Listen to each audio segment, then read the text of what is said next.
Santos do Fundão! Fala, Santidade, tudo bem? Que alegria ter você aqui no Santos do Fundão. Como você já sabe, santidade é um chamado universal, certo? E a gente quer reforçar esse chamado mostrando para você a história de santos que foram jovens ou de mais idade, santos solteiros ou casados, religiosos ou leigos, santos místicos e principalmente aqueles que viveram a santidade no dia a dia, né? Minha gente, é isso mesmo, santidade é para todos nós, para mim, para você, não tem para onde a gente correr. Vamos ser santo. E enquanto você trilha esse caminho de santidade até o céu, por que você não vai ouvindo então mais uma história de alguém que já chegou lá? E não esqueça, hein? Reze por nós, reze pela nossa Santa Igreja, compartilhe os nossos episódios e nos siga nas redes sociais. Estamos no Instagram e Facebook como Só Pela Misericórdia. Então bora lá para o episódio conhecer mais um santo ou beato de hoje.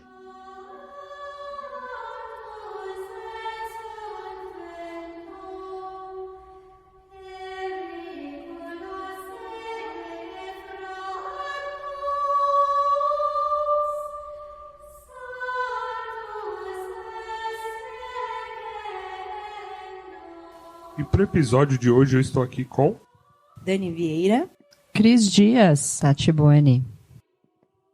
Hoje nós vamos falar de São Maximiliano Maria Kolbe. Inclusive, já quero começar esse episódio para você que está nos ouvindo aí. Eu não sei se na sua vida cabe uma devoção à Virgem Maria, mas saiba que na vida de São Maximiliano, Maria Kolbe. Gente, ele tá preparando essa piada faz um tempão, hein? veio treinando há semanas.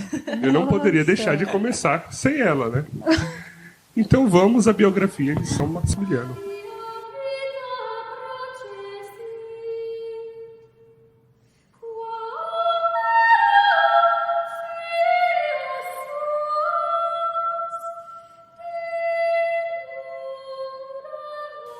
Rajmund Kolbe, né, que traduzido em português ficaria Raimundo Kolbe, nasceu na Polônia em 8 de janeiro de 1894.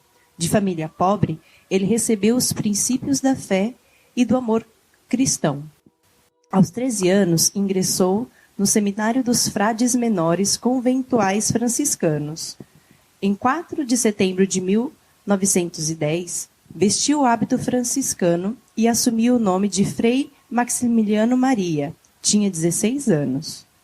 Em 16 de outubro de 1917, em Roma, na Itália, com 6 jovens frades, fundou a Milícia da Imaculada e ficou estabelecido: conquistar o mundo inteiro a Cristo sob a mediação e proteção de Nossa Senhora, utilizando todos os meios lícitos, principalmente os meios de comunicação social. Recebeu o sacramento da Ordem em 1918. Em 28 de março de 1919, o Papa Bento XV concedeu aos membros da Milícia da Imaculada a bênção verbal e logo em seguida deu a bênção por escrito. Em julho de 1919, Padre Kolbe retorna à sua terra natal e em 20 de dezembro do mesmo ano, recebe a autorização e a bênção para difundir a Milícia da Imaculada na Polônia. Então ele inicia a impressão do número da revista mensal Mariana, o Cavaleiro da Imaculada, destinada aos operários camponeses como meio de comunicação social para evangelizar o mundo. No dia 1º de outubro de 1927, Padre Kolbe dá início à construção da Cidade da Imaculada, conhecido como Niepokalanów, na Polônia. No dia 21 de novembro de 1927, foi nomeado superior deste convento. Em 1930, se encontra com o ministro-geral de Roma e recebe autorização de construir outra cidade da Imaculada, com desejo de levar a Milícia da Imaculada para vários continentes, aumenta sua missão por vários países. Em 1937, no 10º aniversário da fundação da Cidade de Maria, Padre Kolbe obtém a permissão de dirigir-se à nação polonesa e transmite seu discurso pela Rádio Nacional. Em 1938, a revista chegou a atingir 1 milhão de exemplares. No dia 8 de dezembro deste mesmo ano, na Festa da Imaculada, os frades inauguram a estação de rádio católica na Polônia. Em 17 de fevereiro de 1941, Maximiliano é preso pela Gestapo e levado a Auschwitz. em 14 de agosto de 1941, foi assassinado neste mesmo campo de concentração. São Maximiliano Kolbe foi beatificado em 1971 e canonizado em 1982 pelo Papa João Paulo II, que nesta ocasião deu a ele o título de padroeiro do nosso difícil século XX.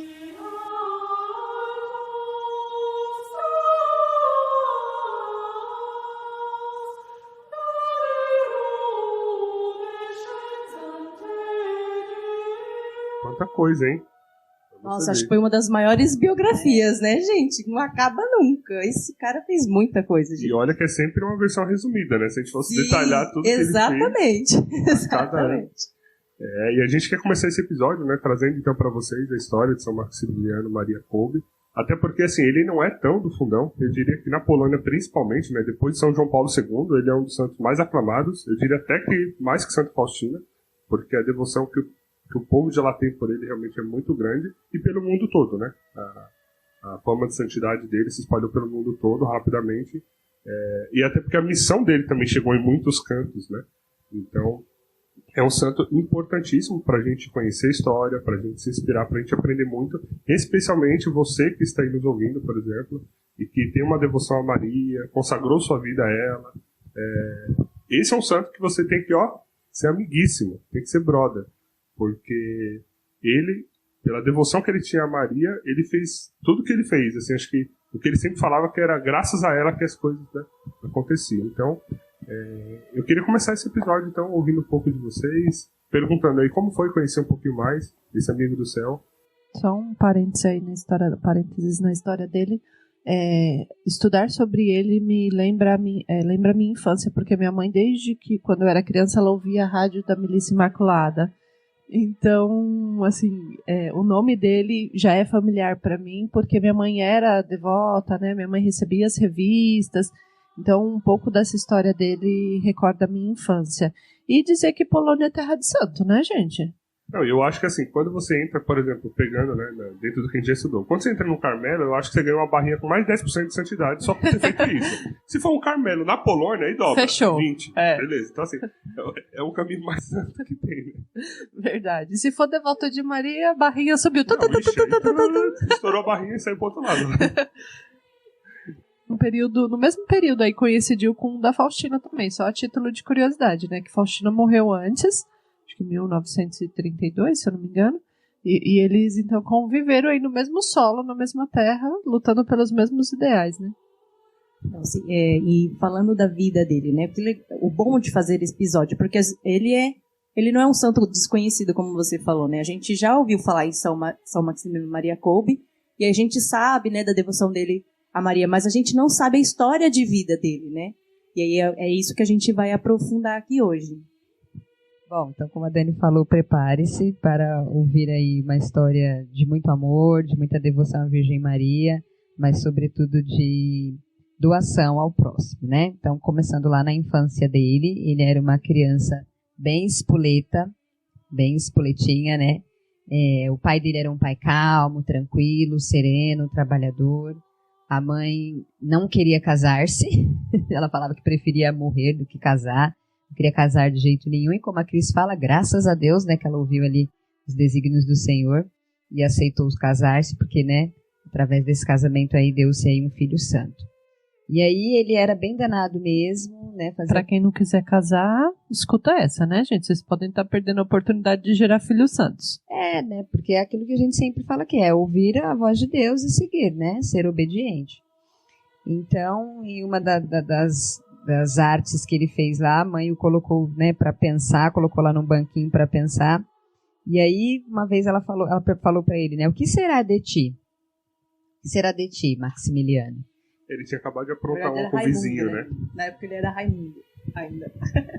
O que será de ti? Aí ele foi pensar sobre o que será de mim, né? E fechadinho lá num cantinho, pensando o que seria dele, conversando ali com a Virgem Santíssima, aparece para ele o quê? 2 coroas. E aí já começa, né, gente?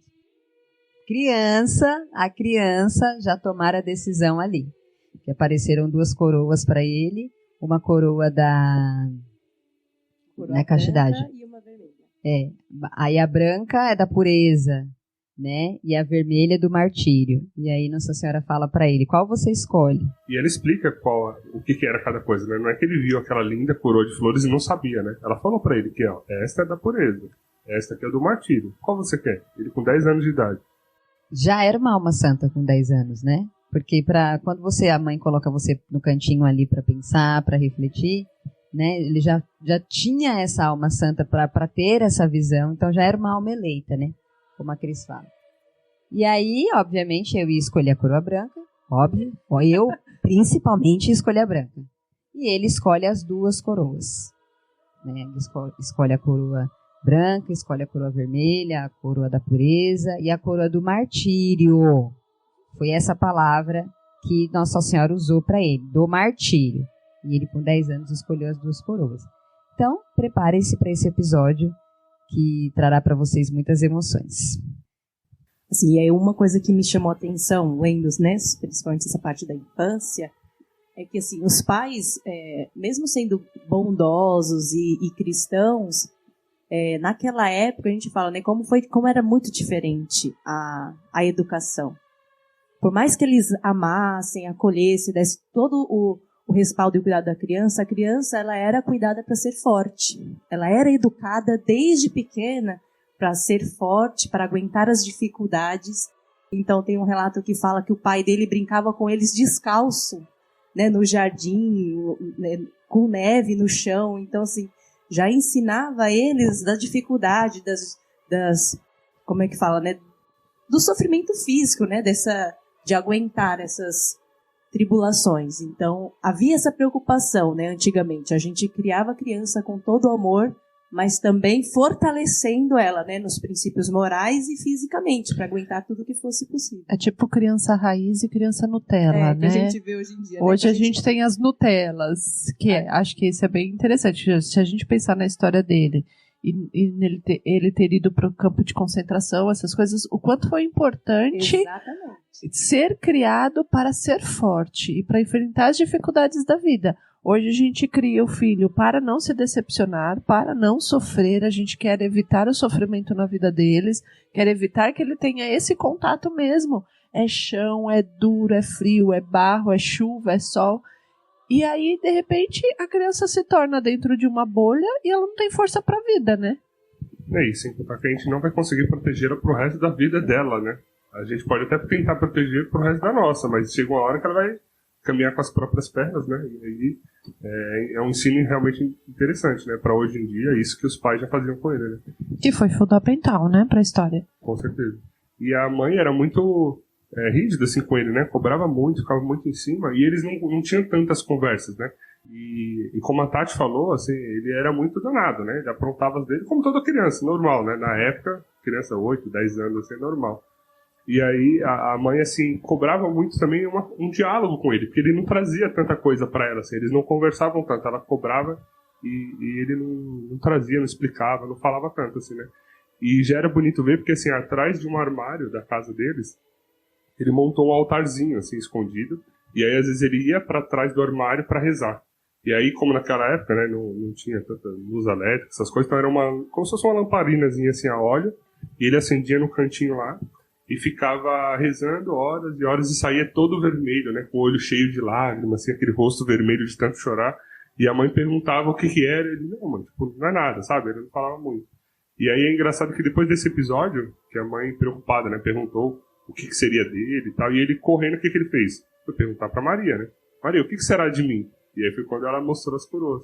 E a mãe escreve que, assim, ela nota uma profunda transformação depois desse episódio, né, ele virou outro menino, mais sério, centrado, e assim, ele progrediu muito na santidade desde então. Acho que esse foi o divisor de água, sabe? Aquele menino arteiro, que aprontava, bagunçava e tal, se tornou outra pessoa depois desse episódio.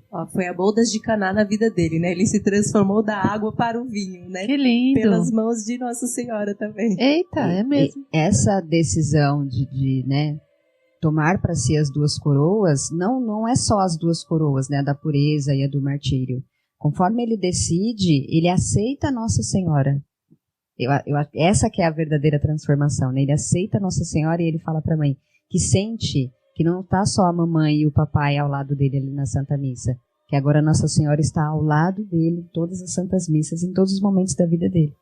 Talvez você já tenha escutado uma música aí que ficou bem conhecida, bem famosa, e ele é o autor da frase, que eu acho que explica isso que você acabou de falar, Tati, que diz: acaso não sabeis que eu sou da Imaculada? Então naquele momento ele se decidiu, né? Eu sou todo de Maria. E é engraçado que assim, tudo que ele fundou tinha o nome de Imaculada.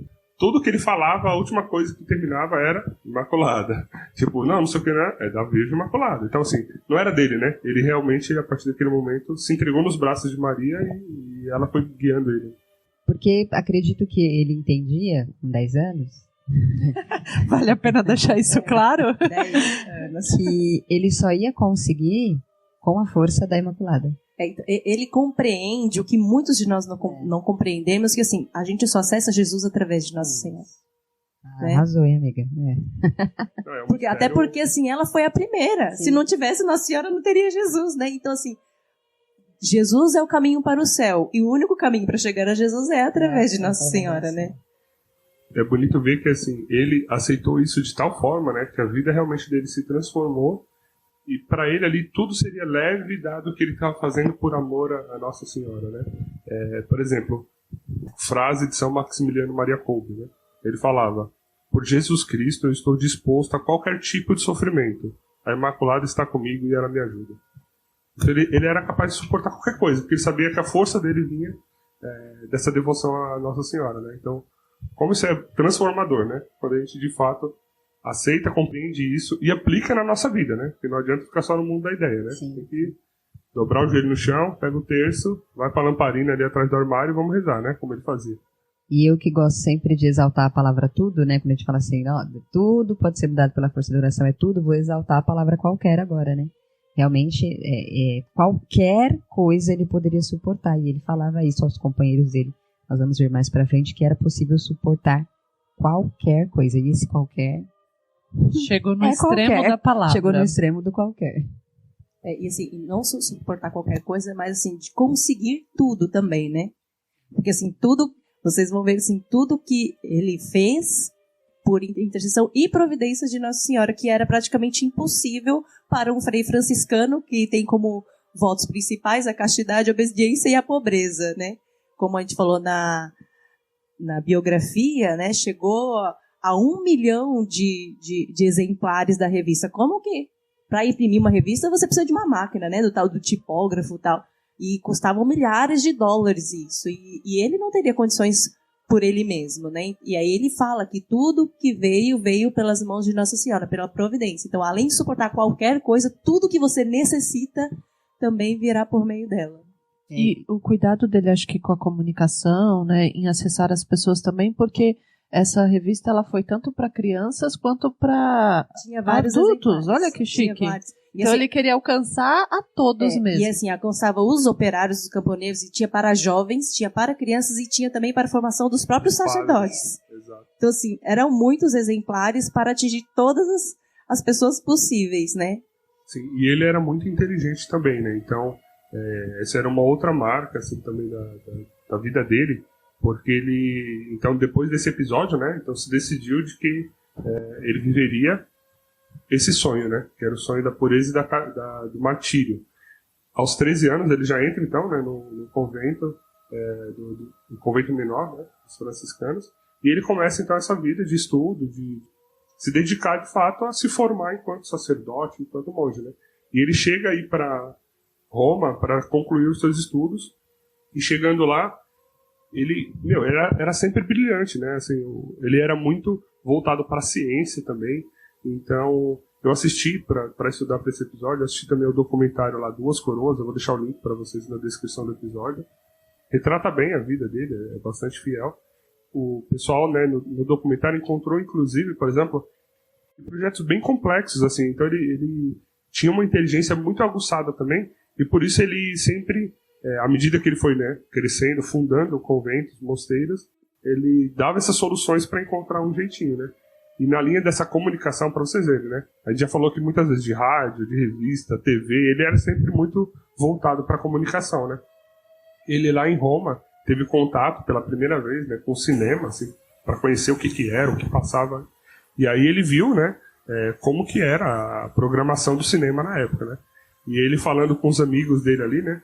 Eu até peguei uma frase aqui. Quando ele saiu, né, da sessão do cinema, ele falou assim: pessoal, a gente tem que converter o cinema, porque é uma ferramenta muito útil nas mãos de Deus, porque é muita gente que vai. E olha o que eles estão assistindo lá, né? Então a gente tem que correr para fazer alguma coisa, para que a gente use essa arma para o bem, né? E não deixar com que ela se propague do jeito que ela está caminhando, né? Queria voltar só um pouquinho, assim, antes dele, né, ir para Roma e tal.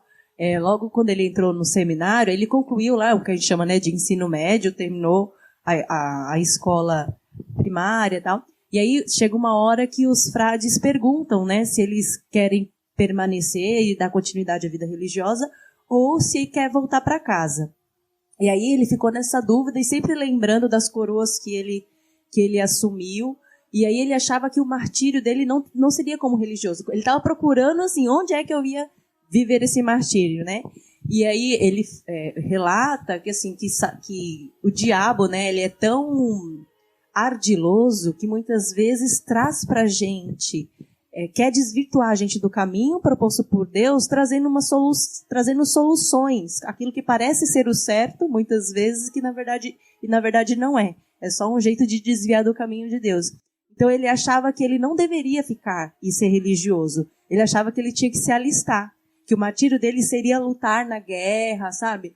E aí Deus e Nossa Senhora, usando da mãe dele, né, falou para ele: não, meu filho, não é isso não, fica aí, que aqui é o seu lugar mesmo. E aí ele, como obediente, permaneceu e se transformou, né, em religioso, e recebeu, né, o nome, então, de São Maximiliano Maria Kolbe, lá com 16 anos, quando ele vestiu o hábito franciscano. E aí seguiu tudo isso aí que o Marx falou, foi para Roma, estudou, virou, né, um grande teólogo e filósofo também. Eu vou voltar ainda um pouquinho antes lá, né, do que o Marx e da Dani disse, que está ligado a esse todo, né, esse impossível, a providência divina, que, como o Marx disse, ele era inteligentíssimo. Uma vez a mãe dele pediu para ele comprar remédio na farmácia. Quando chegou na farmácia, ele recitou em latim para o farmacêutico toda a fórmula do remédio, né? Nossa. Isso é brincadeira dele, né? Nessa época só o irmão estudava, porque a família era pobre, só tinha dinheiro para pagar o estudo do irmão. Aí o farmacêutico falou: você é muito inteligente, meu rapaz, né? Acaso você estuda? Ele disse que não estudava, não tinha como. E o farmacêutico falou: não, então eu vou, né, proporcionar a você aulas. Pode vir aqui todo final de tarde que eu vou dar as aulas para você, e ao final do ano você vai prestar o exame junto com o teu irmão, né? E, né, graças a Deus, ali ele prestou o exame, foi um dos melhores, ali, um dos primeiros colocados, e aí se deu tudo isso que o Marx e a Dani falou.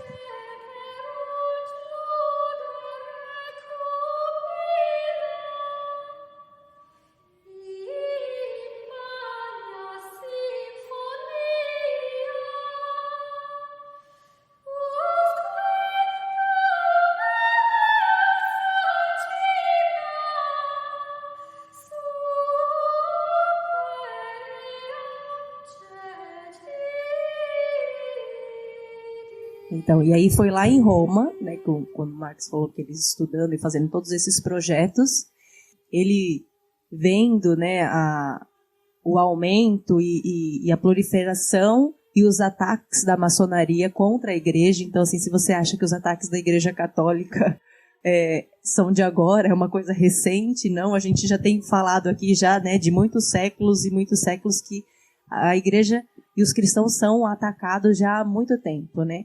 E aí teve uma marcha dos maçons lá na Praça de São Pedro. Tem até uma frase, não sei se vocês conseguem pegar aí, né? Falando que Satanás queria reinar e que o Papa seria servo dele, né? E vendo aquilo, ele ficou muito, assim, chocado, né? E aí ele falou que não era possível, que teria que fazer alguma coisa. E aí ele se juntou com mais 6 frades e fundaram, então, a Milícia da Imaculada. Não tinha outra maneira de ser, né? Porque quem é aquela que pisa na cabeça da serpente? Né? Então tinha que ser através da Milícia da Imaculada, através da Imaculada que eles venceriam esse mal. E graças a Deus o Papa está lá, lindo, maravilhoso, a nossa igreja está firme e forte e as portas do inferno não prevalecerão sobre ela. Né? Amém. Exatamente, né? Ou seja, promessa de nosso Senhor Jesus Cristo, né? Senhor. Se a gente não acreditar nisso, a gente está chamando Jesus de mentiroso, né? E ele cumpre isso há 2.000 anos e vai continuar cumprindo até o fim. Uma outra promessa que veio junto com essa é que ele disse: estarei convosco por todos os dias até a consumação dos séculos. Né? Sim. Até o último dia eu estarei com vocês todo dia. Então, se a gente não crê nisso, mais uma vez, a gente está chamando ele de mentiroso. Né? E como estava se espalhando muito nessa questão da maçonaria. A maçonaria usava dos meios de comunicação mesmo para atacar a Igreja Católica, né? E ele falou, não, a gente tem que também utilizar essas armas, né? Então a gente precisa evangelizar o maior número possível usando, então, os meios de comunicação, né? E aí o objetivo maior era trazer almas para Deus através da intercessão e através de Nossa Senhora. E como essa relação dele com nossa... Relação não, né? Relação é diminuir muito o que ele tinha com Nossa Senhora. Tipo, era uma confiança total, confiança plena. E ele falava, né, que o fruto do apostolado depende da oração. Então, para que tudo isso tivesse o alcance que teve, até nesses tempos que nós vivemos hoje, porque ainda é forte tudo isso que ele ensinou, o quanto de oração ele dedicou desde sempre, né? Milícia, né? Um exército tipo, mesmo. Combatentes mesmo. Inclusive, acho que influenciado pelo momento de sua época, né? Porque a Polônia vivia um momento bastante conturbado, né? Então, parte da Polônia era dominada pela Rússia, outra parte pela Áustria. E ele muito patriota, né? Vendo todo esse clima de guerra, de lutas, de batalha. Aí, lá na frente, a gente vai chegar na Segunda Guerra Mundial também. Então, assim, era um contexto muito de conflito. Então, eu acho que ele usou uma palavra bem acertada, assim, né? Que você fala, milícia, a gente está lutando também para combater tudo que é de mal com Nossa Senhora, né? E é um trabalho tão bonito, né? E de comunicação, né? E tão atual, né? Para você ver que, assim, o quanto hoje a comunicação, né? Nas suas diversas formas, enquanto internet, rede social, TV, tudo, tá super em alta e influencia muito o mundo, né? Por essas mídias. Ele lá atrás já viu, né, esse potencial e esse poder que essas mídias tinham para fazer o bem, né, para evangelizar e para levar a palavra de Deus. E é bonito ver que você vê, a Cris começou comentando aqui já de como a mãe dela, né, foi também alcançada por essas revistinhas, pela rádio e tal. E até hoje a milícia existe, está aqui em São Paulo, né, onde nós moramos. Ela fica, acho que a sede em São Bernardo do Campo, onde tem a TV. Tem um santuário lá da Imaculada, né? E da Imaculada e de São Maria Kolbe, né? Que é uma devoção que está sempre junta ali nesse caso. Então é um santuário muito grande. Então, para você que é aqui de São Paulo, que quer conhecer um pouco mais, está na região, em São Bernardo do Campo, tem a sede então da milícia da Imaculada, para que você possa conhecer e buscar um pouco mais de informação sobre. E eu também posso falar que a Rádio Milícia da Imaculada fez parte também, né, da minha conversão e da minha história, porque a minha avó também recebia, eu sempre morei, né, no mesmo quintal da minha avó, e ela recebia as revistas, eu folhava, e todos os dias a minha mãe, a gente colocava na rádio e a gente ouvia as orações, ouvia os testemunhos, e eles sempre falavam de Maximiliano Maria Kolbe, mas aí assim, a gente não sabia a história de vida, eu sempre sabia que ele existia e que tinha a Milícia da Imaculada que fazia essa evangelização, né, via rádio. E é muito bacana agora, conhecendo a história, saber, né, de como que isso chegou na minha casa. Verdade. E aí ele seguindo, né, então, essa vida aí no mosteiro e tal, ele começou então a fundar mosteiros também, né. E os mosteiros que ele fundava eram sempre muito frutuosos, assim, em número de jovens, né. Então eram mosteiros de 700, 800 jovens, né.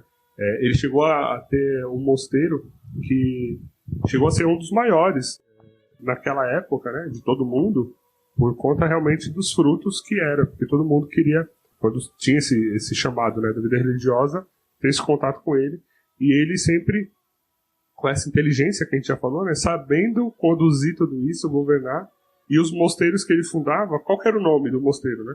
Cidade da Imaculada. Era dela, gente, não era nada dele. Então era muito bonito ver, e ele gostava de chamar de fato de uma cidade da Imaculada, porque eram vários trabalhos, né? Eram vários serviços, não era só o mosteiro enquanto vida religiosa, de oração, e a capela, as pregações, não. Ele tinha lá toda essa parte gráfica, né? Que era um dos chamados dele, então tinha gráfica lá para poder fazer a prensa, as impressoras e tal, para fazer a coisa acontecer, mas tinha uma parte que era a parte de pedreiros, onde eles construíam o próprio convento, trabalhavam e tal, mas também ajudava, né, o entorno, a cidade, e vários outros ofícios que ali dentro tinha, que inclusive eles poderiam ajudar a comunidade. Entre outros, é interessante ver também, né, como a gente acaba vendo algumas curiosidades, né? Dado que tinha uma fábrica, uma gráfica e era muito papel e tal, o risco de incêndio era muito alto. E ele falou, isso aqui, gente, a gente recebeu e não é nosso. Então a gente tem que cuidar muito, porque não é nem nosso, né? Ou seja, se fosse nosso, a gente ia cuidar. Imagina que você recebe que não é seu, né? Dos outros, é de Nossa Senhora. Então a gente tinha que cuidar muito e zelar por tudo isso. Então eles criaram um corpo de bombeiros para poder estar pronto e a postos para combater qualquer incêndio que estivesse no convento. E esse corpo de bombeiros existe até hoje e apoia na cidadezinha que eles estão alocados lá na Polônia, né? É um corpo de bombeiros bastante tradicional, somente de frades franciscanos de São Maximiliano.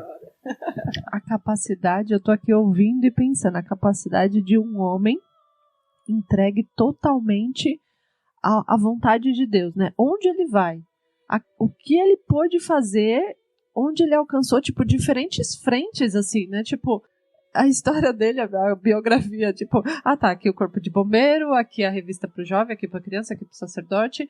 Tipo, é uma infinidade de trabalhos, assim, né, de alguém que tá totalmente entregue à vontade de Deus. E eu fico imaginando, tipo, tive aquela visão com Nossa Senhora com 10 anos, então eu vou trabalhar muito para eu conseguir, né, entender qual vai ser meu caminho do martírio. Quando isso vai se dar? Será que é agora? Será que é agora? Então, tipo, ele foi trabalhando nesse desejo intenso de cumprir a vontade de Deus através de Nossa Senhora.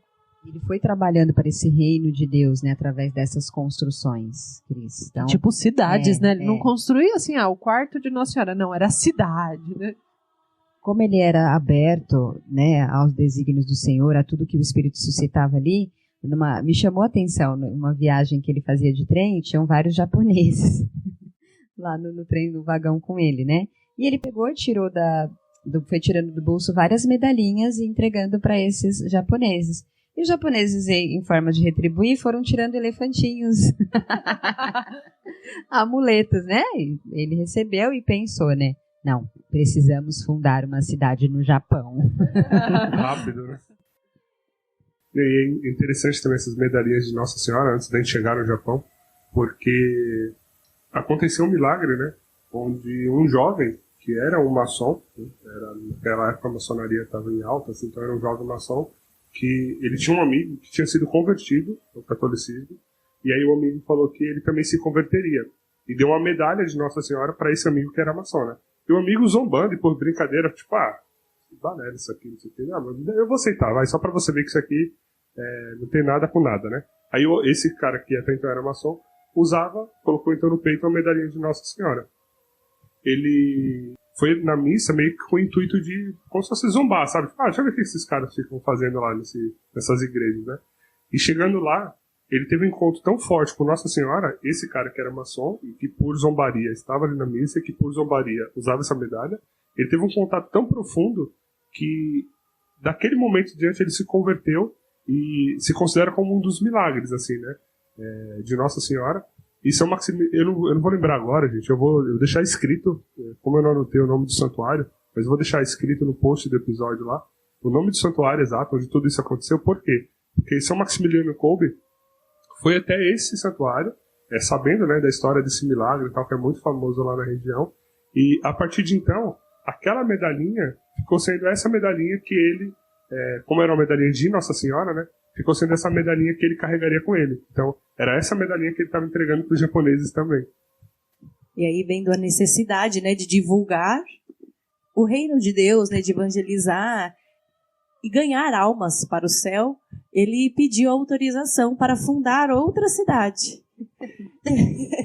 E aí ele voltou para Roma, né, para pedir essa autorização, e aí a partir daí ele começou a viajar por vários países ali na Europa mesmo, e depois até chegar, né, ir para o Oriente e chegar no Japão. E ele, como confiava muito, né, na providência divina e Nossa Senhora, é interessante, até no documentário eles frisam bem essa cena, assim, né, ele pedindo autorização para ir para o Japão, né? Ele chega para os superiores, né, e ele explica, olha, pessoal, a gente tem que converter o pessoal do Oriente também, né, então a gente tem que ir lá para o Japão, e tal. Aí o pessoal falou assim, tá bom, mas você tem algum contato lá no Japão? Aí ele, não. Tá bom, mas assim, você fala japonês? Aí ele, não, também não. Entendi, tá. Mas você tem algum dinheiro para ir lá fundar um mosteiro? Ele, não tenho nenhum, não. Tem algum amigo? Tem algum amigo, qualquer tipo de apoio lá no Japão? Não. Daí ele fala assim, ó. Tá até aqui, Marcos Providência. Ainda não tenho, mas irei encontrar com a graça de Deus. Padre provincial, eu quero obedecer. Não se faça a minha vontade, mas a de Deus e da Imaculada. Não aguento. Aí o padre, né, não mediu esforços e, né... Depois dessa, como é que nega, gente? Como é que nega? Exatamente. E ele frisou bastante. Falou assim, padre, mas vocês têm que entender que não sou eu que estou falando. É Deus que está falando comigo. E como que eu vou dizer não para ele, né? Como que a gente vai falar assim, olha, vá para o Japão e eu vou falar que não. Se ele está mandando, ele vai providenciar, né?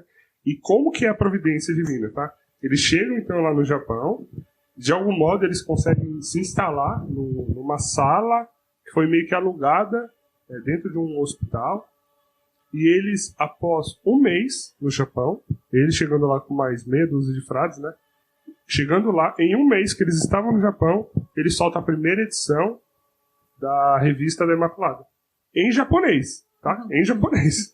Só para não ter problemas culturais, né? Falou, tipo, o cara que não falava japonês, detalhe. Então, em um mês ele conseguiu os meios e conseguiu soltar a revista, que hoje, inclusive, está lá até hoje também no Japão, né?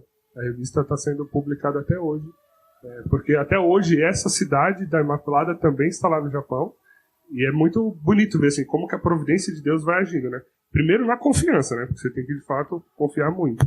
E à medida que você confia, a providência vai agindo, né? E só para comentar também, tudo isso que ele fazia, viagens, evangelizações, e revistas e templos, ele estava, né, com tuberculose, então ele ficava bem, né, adoentado, bem enfermo em algumas ocasiões, mas ele tinha quem, né, do lado dele ali? Nada mais, nada menos que a Imaculada. A Imaculada. Ele construía a cidade da Imaculada com um pulmão só, né? Porque o outro já praticamente não tinha. E também só destacando outro ponto que é interessante, quando fala assim, então ele era polonês, tal, foi pro Japão, então, geograficamente falando, Polônia pro Japão, hoje em dia deve ser o quê? Um voo de umas 8 horas, 9 horas no máximo.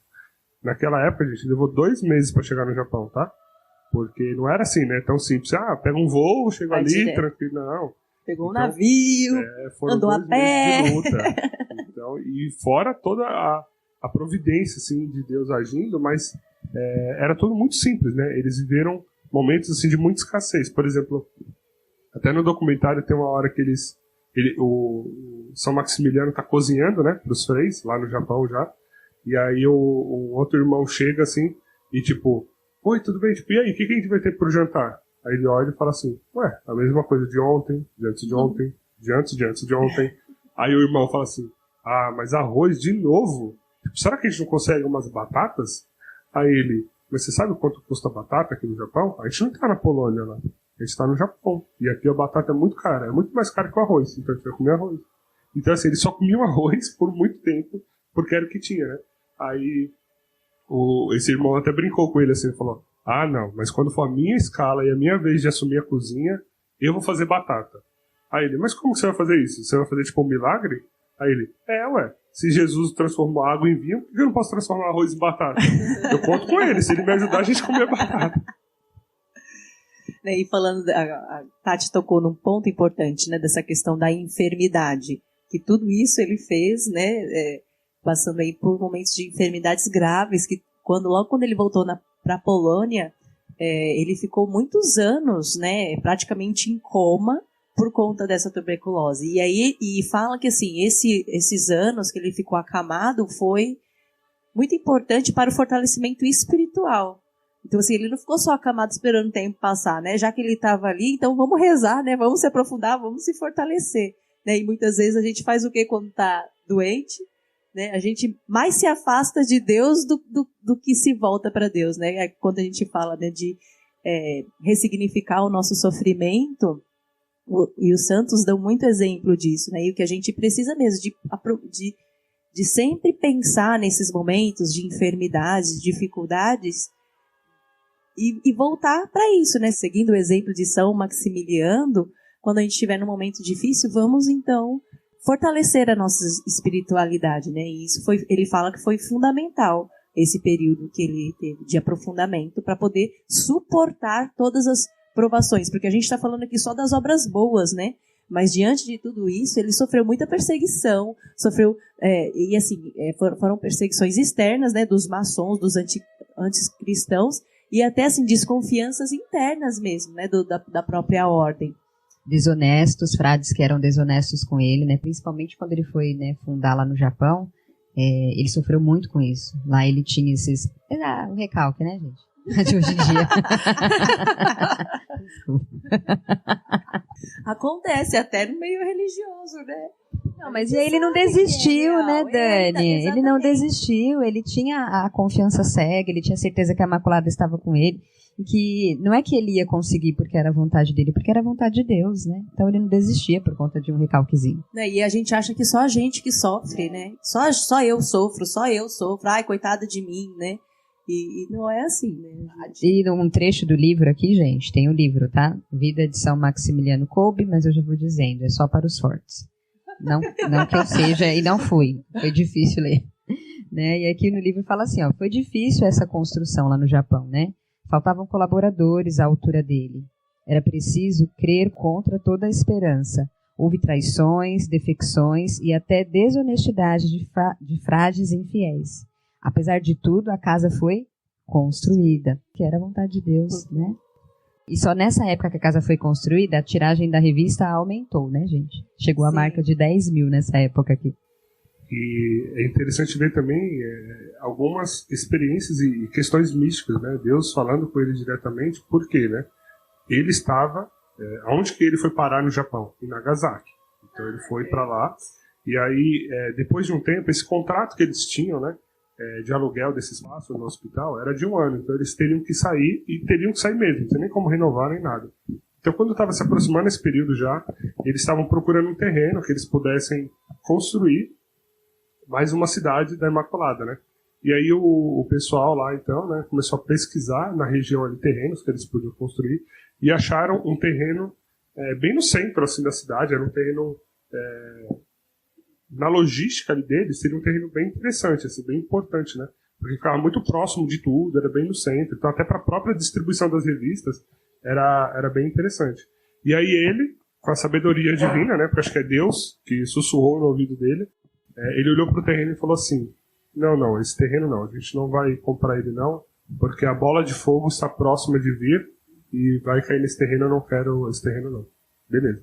E aí eles foram acabar comprando um terreno, estava nos arredores da cidade, assim, era um pouco fora da cidade de Nagasaki, né, nos arredores, assim, e a gente sabe, né, um episódio triste na história da humanidade, que foi, então, a bomba, né, a bomba atômica, que foi jogada em Hiroshima e Nagasaki, e a bomba dizimou a cidade, né, mas o convento, a cidade da Imaculada, não foi tocada, assim, tipo... Esse terreno, Marx relata aqui no livro, que era uma ladeira. Sim, era muito íngreme, tanto é que na verdade era só mato, né? A gente chama de terreno como um elogio ao terreno.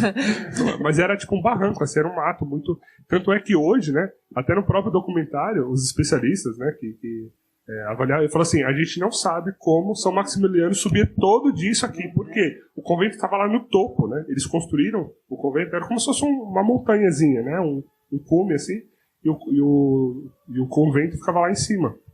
E ele subia e descia isso várias vezes ao longo do dia, quando tinha, né, essa necessidade, e isso com um pulmão só, como a gente estava falando, né? Porque outra tuberculose já tinha tomado. E então, assim, a cidade foi dizimada, né? E o convento, ele chegou a ter algumas janelas quebradas, né, pela própria força do impacto ali, mas a cidade da Imaculada em si ficou intocada, né, não teve nada. E no documentário é bonito ver porque um dos freis franciscanos que estão lá, né, hoje nessa cidade da Imaculada, ele relata, né, o caso dele com esse episódio da bomba, né, porque ele falou que ele entrou então no convento, né, estava lá, e a mãe dele, né, que morava na cidade então, de Nagasaki, a bomba, quando explodiu, a mãe dele, a casa da mãe dele, ficava a 450 metros do epicentro da explosão. Ou seja, a casa foi dizimada. Assim, ele não conseguiu sequer encontrar ossos da mãe dele por conta disso, né? E aí ele falando que isso ele tinha, esse frei tinha 17 anos na época, né? Tinha acabado de entrar lá na cidade da Imaculada, estava caminhando ali, né? Hoje já um senhorzinho, né? E aí ele contando que ele ficou muito, muito abalado com aquilo tudo. E ele só queria fugir, assim. Ele queria fugir, ele não queria ajudar ninguém, ele não queria encostar na cidade. Ele só queria fugir porque ele estava com muita raiva, né? Com muito ódio de todo mundo que fez aquilo. E ele falou que naquele contexto era um sentimento que estava muito forte, assim, né? Dessa raiva, desse ódio, de não perdão. E ele falou, e só tinha uma pessoa que naquele momento foi capaz de olhar para todo mundo, de ajudar todo mundo e de perdoar. A primeira coisa que ele fez foi perdoar todo mundo que fez aquilo, que foi o Frei Kolbe. Ele chamava de Frei Kolbe, né? Ele falou assim, só Maximiliano Kolbe para naquele momento de catástrofe trazer um pouco de esperança, de amor, de ajudar. Ele se colocou à disposição para ajudar todo mundo. E ele falou, foi a partir dali que ele, enquanto, né, o Frei que estava contando esse caso, esse Frei japonês, vendo São Maximiliano fazer tudo aquilo, ele falou assim, foi a partir daí que eu comecei a ter um olhar diferente, né, para essa situação. Então, para você ver, né, o santo no meio, inclusive, de uma catástrofe como essa. Né? Isso é só o começo, gente. Fala, nossa, já tem meia hora, 20 minutos de episódio, é só o começo. Sim, é só o começo. E nessa, né, na peregrinação dele aí nas construções, depois ele quis construir na Índia também, e eu quero trazer esse fato aqui que vocês que são fãs de Santa Terezinha vão gostar. Aclamem, Santa Terezinha. Uhul! Ele foi para a Índia, né, e na Índia ele foi recebido com muita frieza pelo arcebispo, né? E aí o arcebispo falava, o que esse estrangeiro quer aqui, né? E ele falou, e aqui as coisas estão mais difíceis. Aí ele recordou-se, né, de que ele tinha feito um contrato com Santa Terezinha, né? E ele começou a rezar mais intensamente. E como foi o contrato dele na época com Santa Terezinha? Que ele rezaria todos os dias pela sua canonização, mas ela deveria ser a fiadora de suas iniciativas diante de Deus. Então, gente, façam contratos. com registro em cartório. Tá precisando de um fiador, né? Chame Santa Terezinha, ela tem experiência, já foi fiadora de São Maximiliano Maria Kolbe, né? Eu tô pensando aqui que ele só escolheu os lugares que, tipo, não eram nada católicos, né? Tipo, ele escolheu o Japão, porque você criar uma cidade, não é fácil também, né? Mas, tipo, você criar uma cidade num país católico, ok, né? Você vai ter aí, talvez, algumas facilidades. Agora, você ir pra Índia, pro Japão, onde a fé predominante não é o catolicismo, ele estava bem guiado por Deus mesmo, né? Ele falou, não, aqui precisa levantar um santuário, vamos lá. Aí ele, né, lembrou-se do contrato, né? Naquele dia, em pé, ele diante da imagem ali no corredor, ele falou, não lembras do nosso contrato? Né? Desafiando ela assim, você não lembra do nosso contrato? Vem me ajuda, né? E naquele momento, devotos de Santa Terezinha, uma flor caiu-lhe aos pés. Era uma rosa, era um sinal, ficou impressionado, aguardando o que isso significaria. Alguém tem dúvidas do que isso significaria?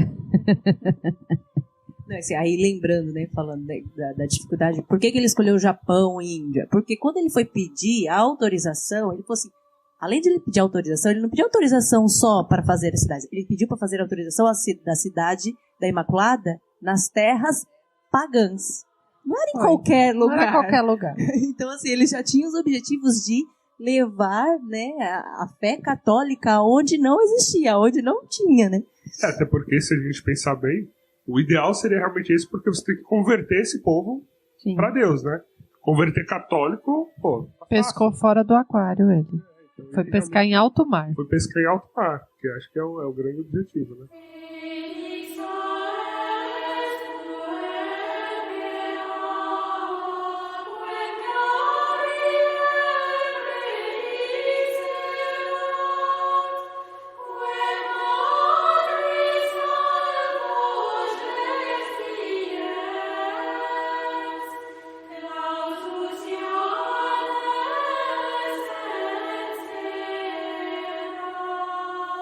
E então, depois de um tempo, né, ele precisa voltar para a Polônia, né? Então ele tem que deixar o Japão para voltar para a Polônia, para assumir novamente aqui, né, o governo então do mosteiro, do convento aqui.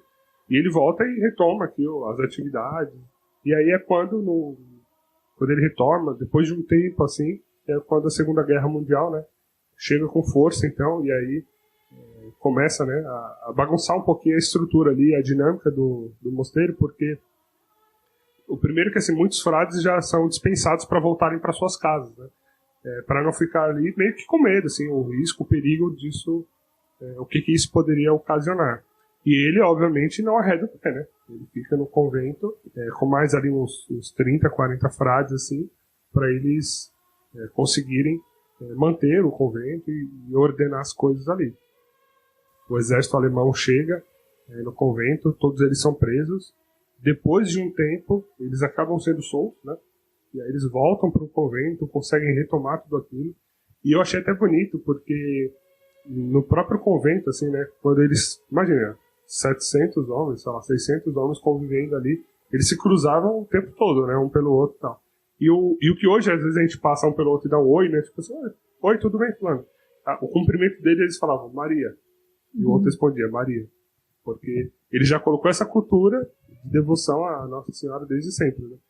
E aí ele volta pro convento depois de ser solto nessa primeira vez, né? Porque ele foi preso 2 vezes. E aí ele volta e alguns frades conseguem também sendo soltos, voltando. E ele começa a retomar a vida dele ali no convento, até que o exército alemão olha para ele meio que como uma ameaça. Por quê? Dado que ele retomou, o que ele retoma? Vamos soltar a revistinha de novo. E a revistinha era o Cavaleiro da Imaculada, né? Então, assim, é sempre na batalha, sempre no exército. E aí ele soltava para quê? Para pregar a bondade, para pregar o amor. Ele falava, né? Uma das frases dele aqui era de que as armas da Santa Igreja são a paciência, o amor e a oração. Então ele naquela paciência, na devoção à Nossa Senhora, na oração, ele tinha que fazer o quê? Evangelizar, era o chamado dele. Então não importa que o mundo estava em guerra, ele tinha que evangelizar. Então quando ele conseguiu voltar para o convento depois de ser solto, a primeira coisa que ele fez, vamos retomar a revistinha.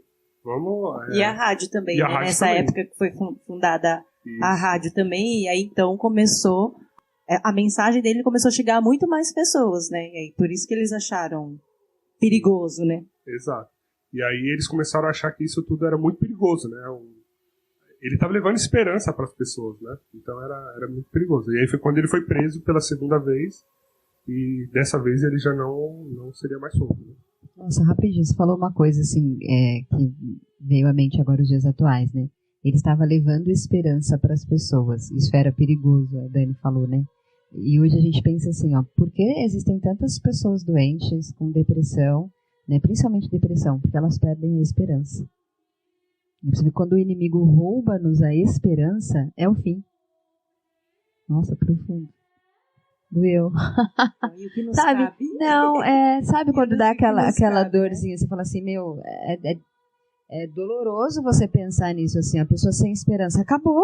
E o que é esperança? Não é, assim, é a base da fé, né? A fé vem dessa esperança, né? A gente só tem fé porque a gente tem esperança do quê? De alcançar, né, o céu, alcançar o paraíso, de um dia encontrar Jesus, né? Então, quando a pessoa pede a esperança, ela pede a fé, ela pede tudo. Perde tudo. Ontem eu ouvi uma pregação do Frei Gilson, e ele falava exatamente essa questão da morte, né, assim, e eu lembrei agora da questão dos santos, que ele dizia assim, os santos queriam morrer, porque eles tinham a certeza do céu, né, quando pergunta, quem quer ir para o céu? Todo mundo levanta a mão, quem quer morrer? Ninguém. Deve ter alguma coisa errada, então, né, a certeza do céu, a gente vai ver, né, já estamos chegando, quando essa certeza do céu, né, e a alegria de estar com o Senhor, de vida eterna, né? Então, por que a gente tem que viver buscando esse caminho de santidade? Né? E com essa alegria de que morrer... Não, peraí, como é que é a música? Viver pra mim é Cristo, morrer pra mim é ganho. Não há outra questão, quando se é cristão, não se para de lutar. Triunfarei sobre o mal, conquistarei troféus. Não há outra questão, quando se é cristão, não se para de lutar até chegar ao céu. Porque temos que ter essa certeza do céu. E só teremos essa certeza do céu se estivermos num caminho de santidade. Então ele, né, sendo uma ameaça aos olhos dos alemães, ele acaba sendo preso. E ele, assim, em nenhum momento esboça qualquer, sei lá, um segundo de desistir daquilo tudo, abrir mão. Ele não, é isso mesmo que eu faço, as revistinhas são minhas, sou um padre católico, e vamos lá, né? Tô doentinho mesmo, lembrando, tá, gente, que tá doentinho. E aí ele vai primeiro para uma prisão, né, para um centro de concentração, ainda não era Auschwitz, era um outro. E aí eles começam a interrogar, e é engraçado ver, assim, até porque, assim, no interrogatório, o soldado chega a perguntar para ele, né, tipo, onde que você tá arrumando esse dinheiro, né, tipo, o que você faz para conseguir publicar 1 milhão de cópias de uma revista? Eu sei quanto custa publicar uma revista. De onde você tá conseguindo esse dinheiro? Que milagre é esse? Aí ele olha e fala assim, você respondeu, é um milagre. Não tem explicação, o dinheiro vem de onde aparece. E na verdade nem ele mesmo sabia, porque as doações eram muitas vezes, como se diz, anônimas, né? Anônimas, exatamente. Ele precisava de dinheiro agradecia. E aparecia lá. Ele também não sabia explicar, ele estava falando a verdade. E aí ele apanhava muito, né? Porque eles entendiam isso como sendo uma insubordinação, né? Como se estivesse afrontando os guardas e tal. E aí chega ao ponto, então, dele ser transferido para esse campo de concentração que era o mais temido da época, né? Assim, era um campo, até pela história, né? Só de falar o nome a gente já sabe, né? É o mais conhecido, É o mais conhecido, até porque hoje está lá ainda, né? Virou um museu, você pode visitar. É um episódio triste da humanidade, mas ele também tem que ser contado, né? A gente não pode só contar a parte bonita, né? E aí, então, ele chega nesse campo de concentração de Auschwitz, e ele é uma esperança no meio daquilo tudo, né? Porque, assim, é interessante ver que depois os soldados chegaram a relatar, falando assim, ele era o próprio soldado, tá? Tô falando do soldado alemão, eu não tô dizendo nem do povo que ele ajudou, eu não tô dizendo, não, eu tô falando do soldado alemão. O soldado alemão, falando dele, depois falava assim, ele era um ser extraordinário, eu não conseguia ver nenhum outro clérigo que estivesse nesse campo de concentração, ou passado por aqui, que se assemelhasse a ele. Do quanto ele fazia por aquele povo, entendeu? Ele levou a luz onde havia trevas. Na vida dele, né, ele fez a oração, ele viveu a oração de São Francisco, né? Onde houver trevas que eu leve a luz, onde houver discórdia que eu leve o amor. Então, assim, ele foi a personificação da oração de São Francisco, porque ele foi ao inferno, que era, né, considerado Auschwitz, e levou a luz, levou a esperança e converteu muitos dos prisioneiros que estavam lá, né, levando a palavra, falando de Jesus, rezando o terço, né? Então, assim, cada pessoa que chegava, né, no leito de morte, porque morriam muitos, então era ele que dava a unção, né, era ele que ouvia as confissões. Então, imagine assim, quantas almas foram para o céu por conta desse trabalho incansável. Ele não deixou de fazer aquilo que ele tinha que fazer, ele só mudou o lugar, né, da Polônia, ele deu continuidade lá nesse campo de concentração. Imagine o que é um padre num campo de concentração vivendo todos os sacramentos que é de responsabilidade dele, assim, né, gente? Não, amiga, já que você falou disso daí, eu vou contar uma parte aqui. Das que eu consigo contar, tá, gente? Porque as que eu não consigo, vocês precisam ler o livro. Ó, ele foi teve uma determinada época que ele ficou no lugar onde ficam os inválidos. Aí ele ficou no lugar dos inválidos. Então vocês imaginam como ele estava doente, né? Inválido mesmo. Então muitas vezes nesse lugar que ele ficou, davam apenas meia ração de comida para essas pessoas que estavam lá. E ele dizia assim, meu Deus, eu não aguento ele. Ele dava a meia ração dele, gente, porque ele falava para as pessoas assim, ó, você está com mais fome do que eu. Então ele dava, mas ele tinha fome, gente, é lógico que ele tinha fome, mas ele dava a parte dele. Aí nesse mesmo lugar, uma jovem, né, queria fazer de tudo para salvá-lo, né, essa jovem piedosa queria salvá-lo, e ele disse assim para ela, não faça isso, um jovem, desculpa, não faça isso, meu rapaz, lembrando-se da coroa vermelha. Então ele, não, ninguém precisa me ajudar, esqueceu, porque né? eu peguei a coroa vermelha, ela é minha, eu não largo. Aí ele disse, eu não vou sobreviver. Vocês que são jovens, sim. Não arrisque nada por mim, né? Então ele viveu, o livro fala assim, que ele viveu, né, o inferno. E aí eu fiquei pensando, o cara já estava doente, com fome ali, e ele foi fiel, né? Lá, aquela promessa, aquele, né, como é que fala? Aquele sim, ali que ele deu aos 10 anos de aceitar a coroa da pureza e aceitar a coroa vermelha. Ele falou, não, eu peguei, agora é essa hora, não vou aceitar ajuda, não por orgulho, mas por ser fiel àquilo que ele tinha, né? Ser fiel ao propósito que ele tinha firmado lá aos 10 anos, quando ele aceitou a coroa, né? E a gente firma um propósito hoje, amanhã já cai. E nem são propósitos de coroa vermelha, né? Nem são, né? E esse jovem, né, que tentava defender ele, era um lutador de boxe, assim, era um jovem pugilista, né? E não podia ver ele sofrendo, assim, porque esse jovem já via a santidade dele, né? Então, ele queria defender ele a todo tempo. Então, realmente, assim, quando às vezes davam a comida, ele, por exemplo, às vezes, sei lá, trazia um cafezinho pra ele. Alguém que conseguia um cafezinho, em vez de tomar, trazia pra ele, né? Frei, o senhor quer um café? Ele, quero. Tipo, obrigado. Tá. Ele pegava o cafezinho, aí ele levantava com dificuldade e ia levar para um outro que estava mais precisado que ele, né? Aí as pessoas vinham e falavam, não, tipo, você é louco, você vai dar o seu cafezinho, é o pouco que você tem, você vai ficar fraco. Aí ele falava assim, não, mas ele tá mais precisando, ele tem uma necessidade maior que a minha, né? Ele tá precisando mais do que eu e tal. Mas a minha força vem daquele que é do alto, né? Aquele que me mandou, ele me fortalece. Então pode ficar tranquilo. E ele sabia da coroa dele, né? Ele sabia que isso era o sonho de vida dele. Desde os 10 anos ele estava perseguindo esse caminho, né? E aí, sempre que o pessoal via ele sofrendo, eles tentavam ajudar de todo modo, né? E é como a Dani falou, assim, ele estava o tempo todo ouvindo confissões.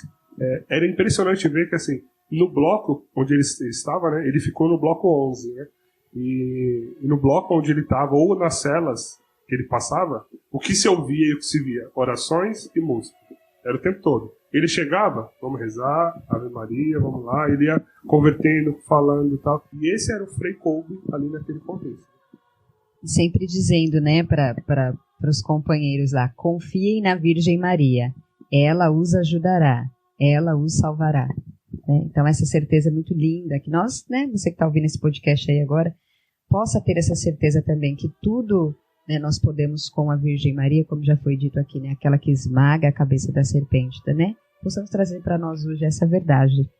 E ele vivia isso tudo com bastante serenidade, eu diria, assim, né, com bastante tranquilidade, porque ele tinha certeza de que aquilo era o que Jesus e Maria tinham para ele, assim, que através desse caminho que ele estava fazendo, ele ia poder impactar a vida de muitos outros, né? Estamos aqui hoje falando dele, né, tentando transmitir um pouco dessa veneração a esse santo, né, que é um santo muito importante da nossa igreja, e essa certeza vinha de frases como essa, né, frase dele, por exemplo, Deus não apenas sabe e pode, mas especialmente pela Imaculada faz o que é melhor para ti e para os outros. Então ele olhava que tudo que acontecia na vida dele era o melhor, era o caminho que a Imaculada tinha desenhado para ele, né? Ele passava por aquilo tudo com muita certeza de que esse era o caminho que ele tinha que fazer mesmo, era o melhor, e ele poderia dar o melhor dele ali, né? Mesmo no lugar de trevas, ele poderia dar o melhor. Tem até um testemunho de uma pessoa que esteve nesse campo de concentração e sobreviveu, né?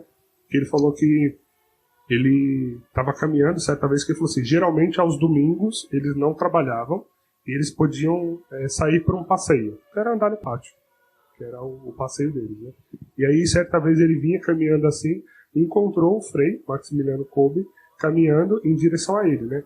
E ele um pouco arqueado, né? Os ombros meio baixos, assim, demonstrando esse cansaço mesmo, assim, a cabeça voltada para o chão, caminhando tranquilo. E ele estava indo em direção ao Frei, né? Eles estavam caminhando em direções opostas e iriam se encontrar. E aí, quando eles estavam se encontrando, o Frei se dirigiu a ele e perguntou, tudo bem? Como você está, né? Como você tem passado os seus dias e tal? Aí ele olhou e falou assim, poxa, Frei, é muito difícil de descrever, assim. Eu não consigo nem te dar uma palavra para falar o que eu estou sentindo aqui, né? Aí ele falou que a resposta que ele ouviu do Frei foi, esperança, tem esperança, vai dar tudo certo, fica tranquilo. E esse foi um daqueles que sobreviveu, ele contou o testemunho dele, né? Porque ele falou que aquilo fortaleceu ele tanto que ele ia passar por aquilo numa boa. Era interessante ver, né, que como esse era o caminho, de fato, do martírio dele, porque esses campos de concentração, né, eram um campo de trabalho alemão. Então era uma forma deles castigarem, penalizarem e tal, mas era um campo de trabalho. E eles tinham meio que datas pré-determinadas, né, de tempo que cada pessoa passaria ali. Então, sei lá, você chegou, você é um religioso, você passa um mês aqui. Você é um judeu, você vai passar tantos dias aqui. Então, meio que tinha isso. Isso, claro, quem conseguiria sair dali, né? Quem sobrevivesse, né, ao trabalho extremo. Não, e não só o trabalho, porque os castigos eram sempre muito severos, né? E muitos deles era pena de morte, assim. E isso sem nenhum tipo de regra, né? Não tinha regra. Era a pessoa, o soldado lá, o comandante olhar, falar, olha, você vai morrer hoje. Pronto, acabou, né? Era sempre muito rígido, assim. E São Maximiliano Kolbe, ele deveria, né, então, digamos que por essa regra, passar ali uns 30 dias. Mas ele ficou lá 77 dias até a sua morte, né? Ou seja, era o caminho dele, né? Ele tinha que, de fato, passar por tudo isso e até para nos ensinar o poder que tem essa esperança, né? É você confiar e acreditar que você pode fazer o melhor onde quer que você esteja. Né? Quantas almas ele nos salvou lá, né? Eu só fico pensando nisso. Essa era a missão, eu não tenho dúvida. Assim, tudo que ele fundou, a revista e tudo, foi grandioso, mas esse período que ele pôde salvar as almas ali, para mim, é o mais extraordinário. Né? E eu sempre fico pensando, e vou falar várias vezes aqui, gente, doente, né? Ele já estava doente, muito, debilitado, acho que é a palavra melhor, Dani, que cabe melhor. Debilitado. Então, é a força do Espírito Santo, não tem outra explicação. É realmente Maria que sustentava ele ali. Exatamente.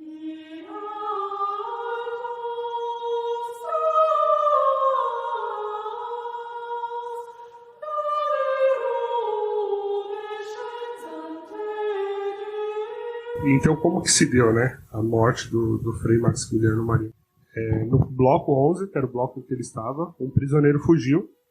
Quando o prisioneiro foge, lá no campo de concentração, o que eles fazem? Eles levam todo mundo para o pátio, enfileiram eles, e eles ficam lá na praça, no pátio, esperando o outro ser capturado.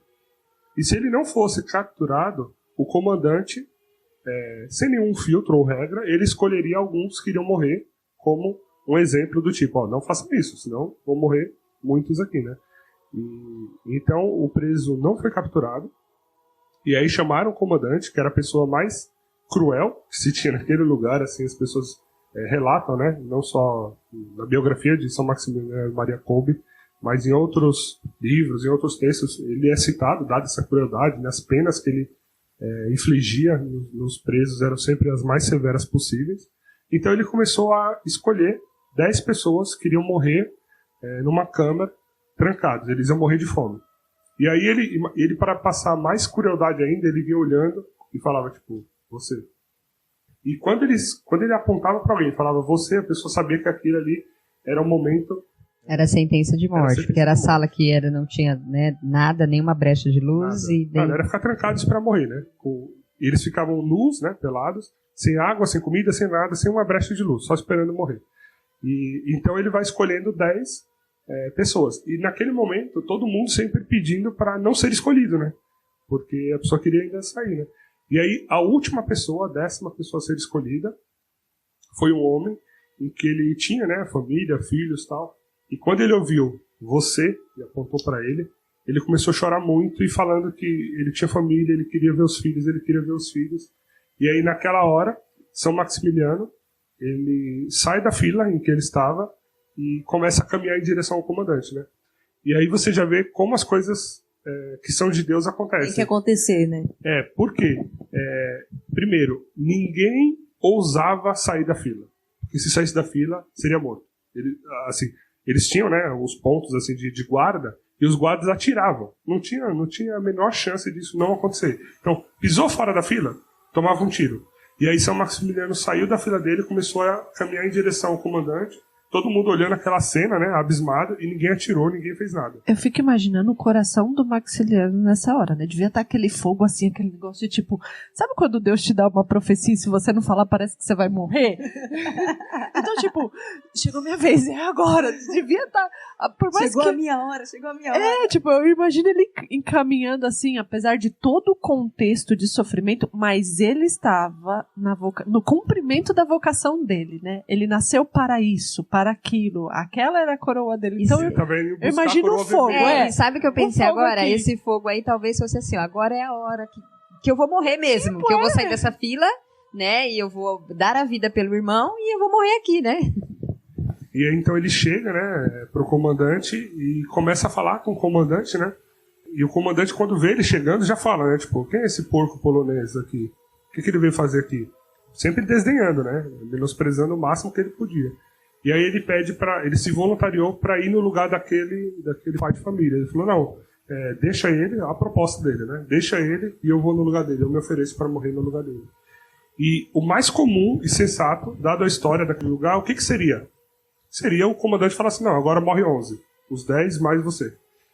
Mas não, o comandante olhou para ele e aceitou a oferta. Falou, tá bom, então você morre no lugar dele.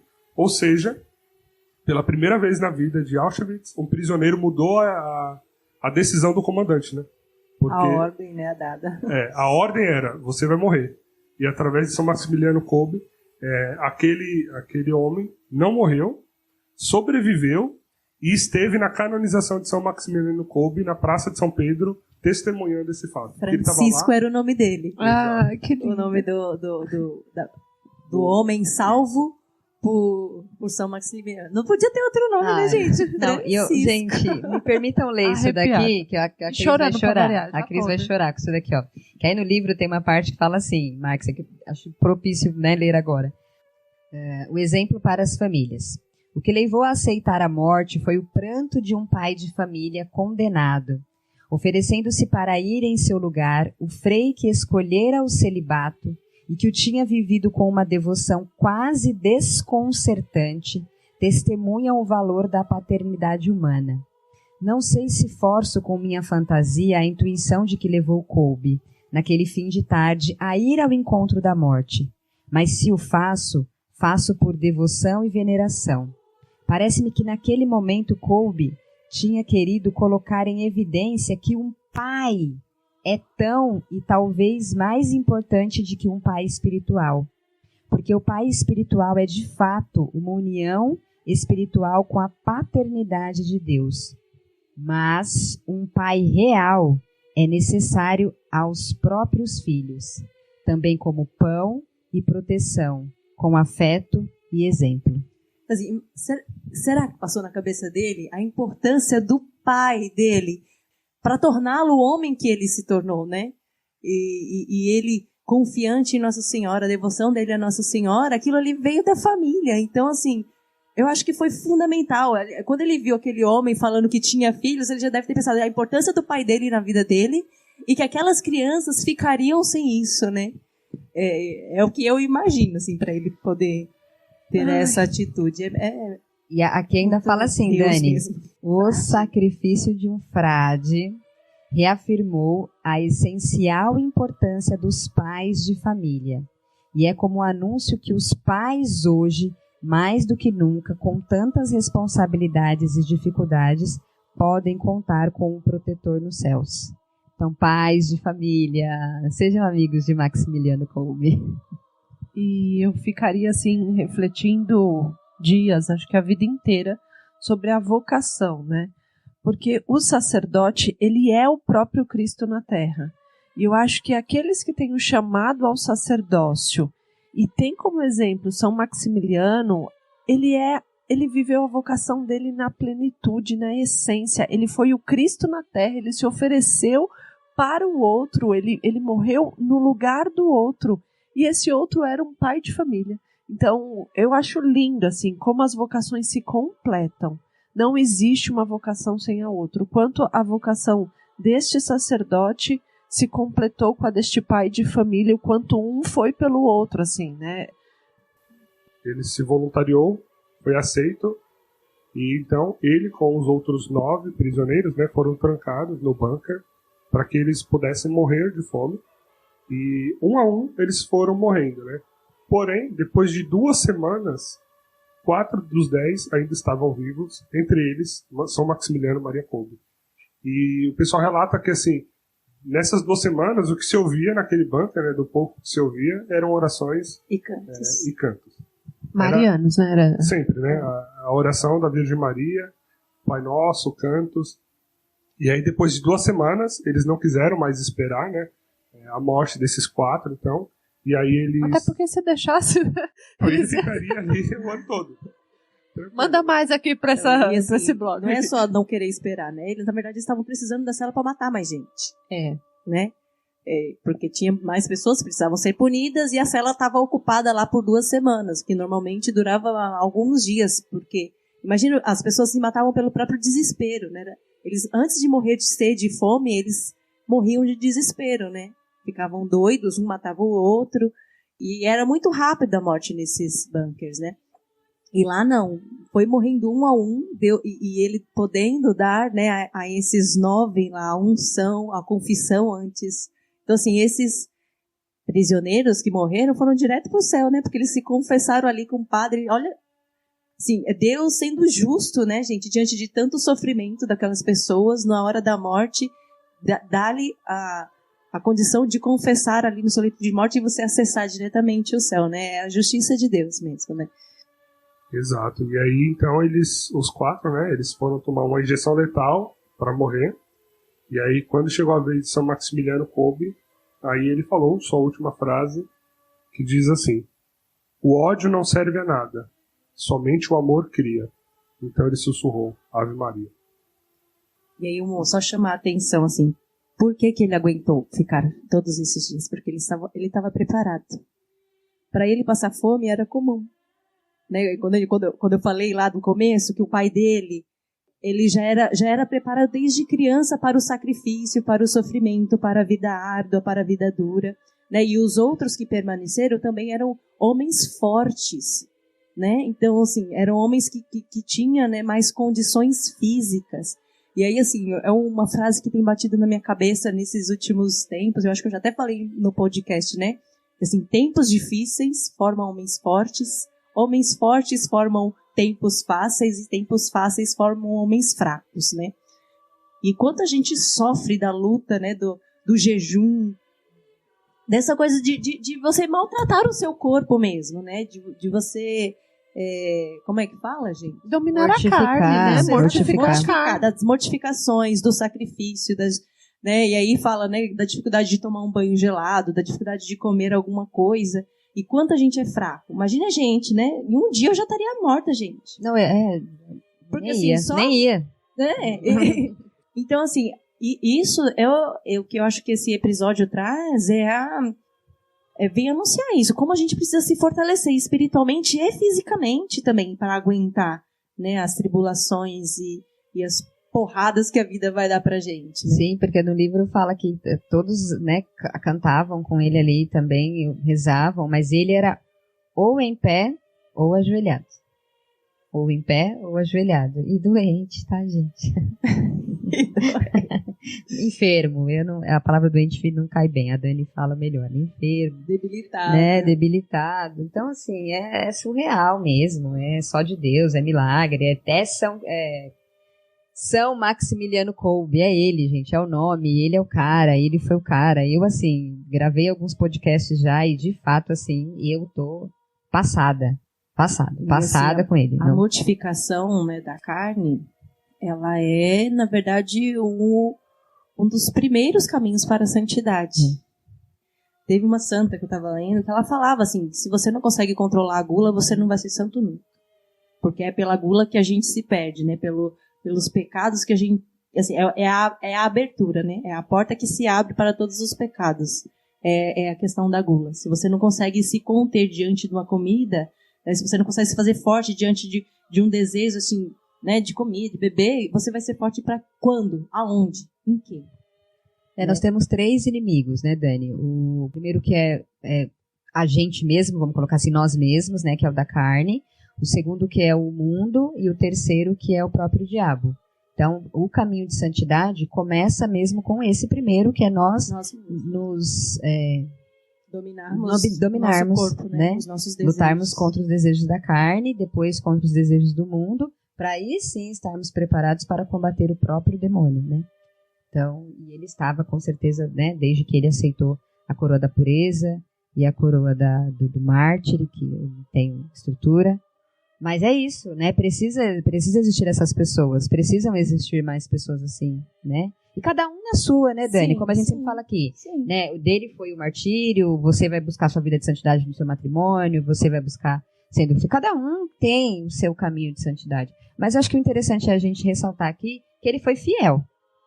Ele foi fiel. E ele só suportou por conta do contrato lá com Santa Teresinha, por conta da Imaculada que estava ao lado dele o tempo inteiro, e ele sempre repetia isso ali, né, no bloco 14. A Imaculada está com você, a Imaculada está contigo, a Imaculada está conosco, sede fortes, o céu é logo, né? E ele sempre trazendo essa palavra de esperança.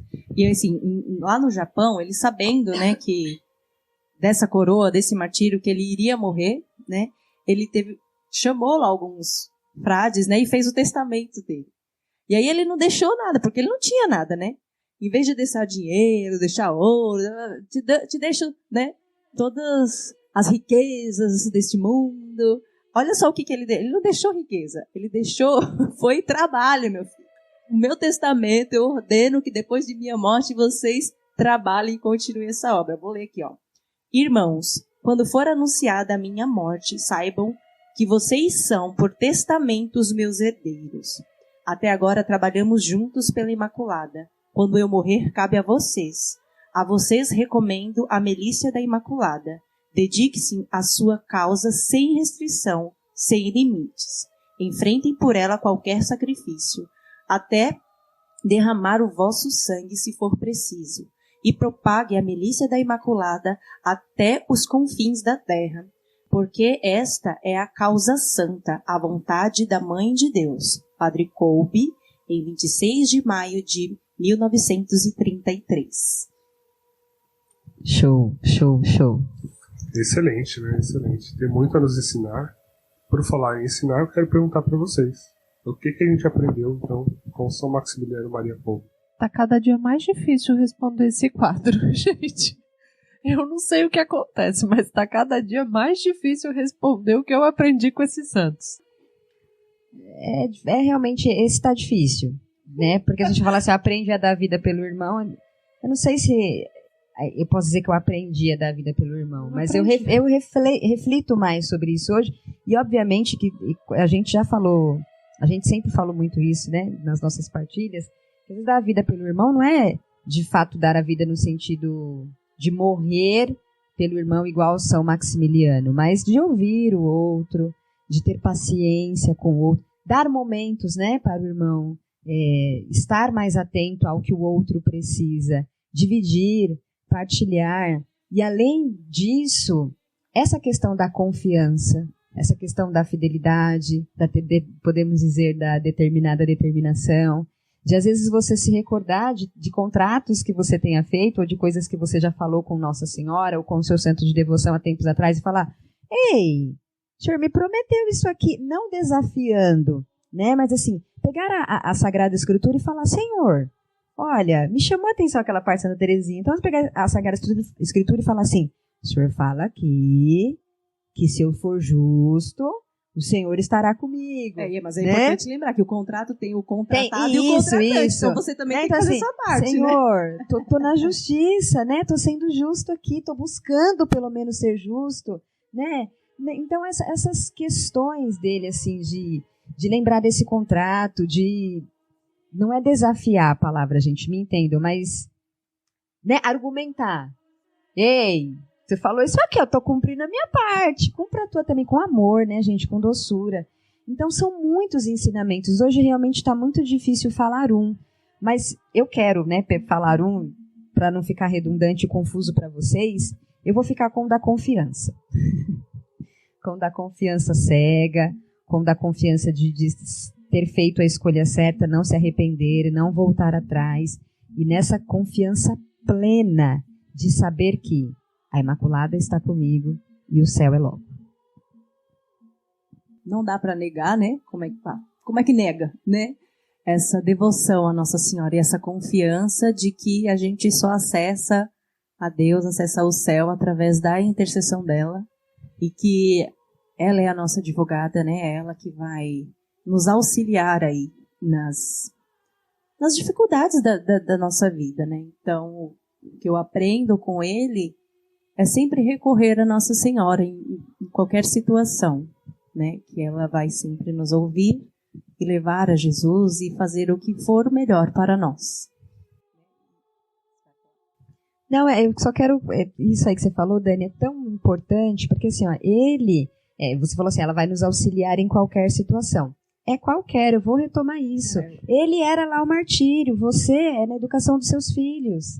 Eu tenho dificuldade... Em ler livros, viu, gente? Sou professora, ok, mas eu tenho dificuldade. Então, às vezes, Nossa Senhora precisa vir ao meu auxílio na leitura de um livro, né? Foi difícil, muito difícil ler esse aqui, né? Eu comecei Você a falar... escolheu o livro também, né, amiga? Então, assim, às vezes, Nossa Senhora, me ajuda aqui, né? Ela vai ajudar na sua dificuldade, especificamente.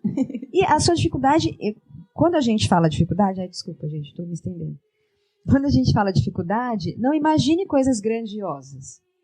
Pensa na dificuldade do dia a dia, do ordinário. Não estou conseguindo ter tempo para estudar, não estou conseguindo ir bem numa matéria escolar, estou com uma dificuldade no meu trabalho. Pensa no ordinário e começa a clamar pela Imaculada no ordinário, no simples. E eu acho que daí começa uma intimidade com ela, uma amizade que você vai levar para a vida até o céu. Bom, o que eu aprendi... Eu ia falar mais uma só. Tá. Então, aí além dessa aproximação, né, e o desejo de ter essa intimidade com Nossa Senhora mesmo, né, que a Cris falou relação, me veio essa palavra, não é uma relação, é uma intimidade mesmo, né, dela estar aqui, ó, tete a tete com você ali, ponta firme o tempo todo. E essa questão do sofrimento também, da necessidade de se fortalecer, né, através das mortificações. Isso, assim, ficou muito real, porque ele só aguentou tudo isso porque ele se mortificou desde a infância. Ele não teve tudo o tempo todo ali. Então, assim, as dificuldades servem para a gente se fortalecer. Então, assim, o que eu aprendi é buscar ver, né, nas nossas dificuldades, né, e tentar, muitas vezes, negar aquilo que eu gostaria, justamente para esse fortalecimento, para quando eu tiver em alguma situação, né, de tentação ou tribulação, eu consiga permanecer forte, sem blasfemar contra Deus. Eu falei que nem ia mais falar, mas vou falar. Dani, porque é isso, ele se assemelhou em Cristo até nisso, ele não murmurou. Em nenhum momento, não tem relato que ele reclamou, que ele murmurou, que ele falou, ai, que saco, que droga, não tem, ele, né, eu lembro daquela música, não abriu a boca. A Dani tem que começar a cantar, gente, nos episódios. Uhul! Né, é isso, ele não abriu a boca. Até porque a pessoa que leva a esperança, né, não combina murmurar, né, então... toda vez que a gente fala, né, o que eu aprendi, parece que eu já aprendi e eu já vou sair dessa porta, exercitando tudo, né? Não. Na verdade, a gente repete quase todos os episódios a mesma coisa, né? Que a gente aprendeu, mas assim, é que é difícil mesmo, gente. A gente aprende, mas pôr na prática que é o complicado, minha gente. Eu não consigo dizer ainda que eu aprendi. Eu tô ainda aqui, ó, ruminando, como o Marx disse alguns episódios atrás. Tô aqui tentando refletir sobre isso. Mas acho que duas coisas que me chamaram bastante atenção e que eu preciso trazer isso hoje, né, no encerramento do programa. A Dani falou um pouco sobre isso, que é de sentir, de ter essa presença de Nossa Senhora do meu lado. Né? Se eu for pensar na minha vida, na minha oração com Nossa Senhora, tipo, ok, mas a gente deseja, através da vida de São Maximiliano, mais do que isso. Né? Ela não é alguém inacessível, ela não é alguém distante, assim, que está lá no céu e eu tô aqui, não. Ela é alguém do meu lado. Em todo e qualquer lugar que eu estiver, ela está do meu lado. E me lembrou muito a simplicidade da Inha Chica, né? Que tinha Maria como a senhora dela. Então, é disso, assim, de ter essa certeza de Nossa Senhora do meu lado e de querer essa presença dela em tudo e em qualquer lugar. Acho que esse é um ponto que eu preciso trazer para a vida. E eu acho que eu tô também muito nesse momento, no momento da vida, assim, de pensar nas mortificações, né? Da carne, o quanto eu tenho sofrido para conseguir algumas coisas. Coisas simples. Às vezes eu pego o celular e eu sinto, é uma direção de Deus mesmo. Agora não, oferta isso, vai fazer outra coisa. E aí, não, mas é rapidinho. Mas que diacho, por que mandou eu pegar essa... Diminutivo, né? Esse rapidinho bendito. Meu Deus, e é isso, assim, é a pequena... E a relação com o alimento, né? Meu, o cara passou fome. Na hora que falou passou fome, já me deu um negócio. Não, isso eu não passo. Tipo, não, gente, como não?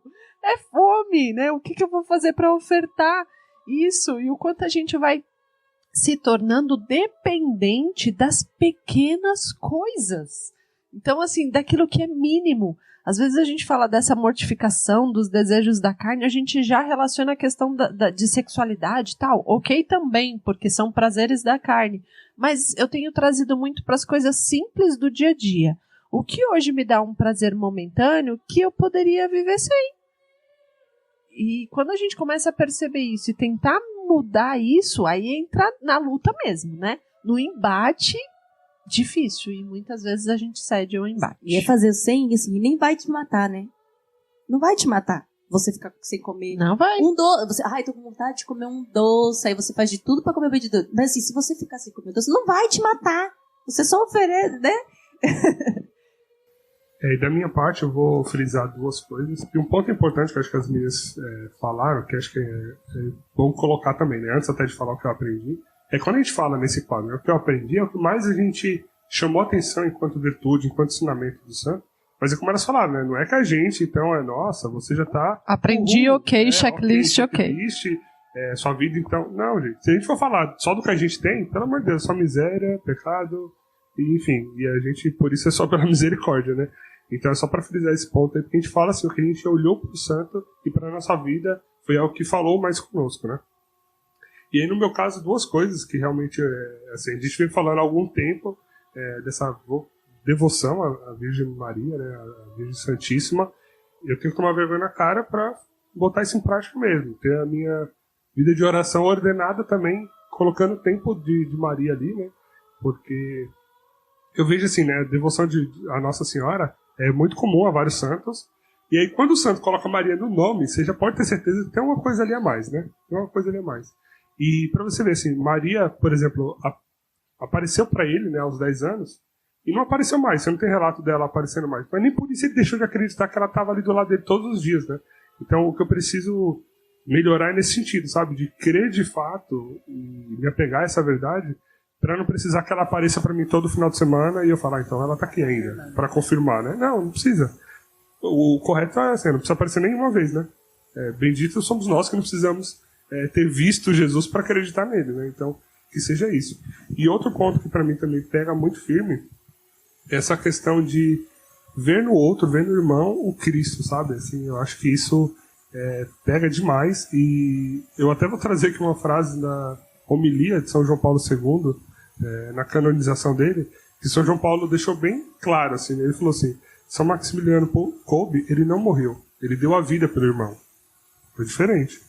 Então, que eu posso ter esse olhar mais de misericórdia, de fato, para os meus irmãos, porque é uma coisa que eu sei que eu preciso melhorar um pouco mais.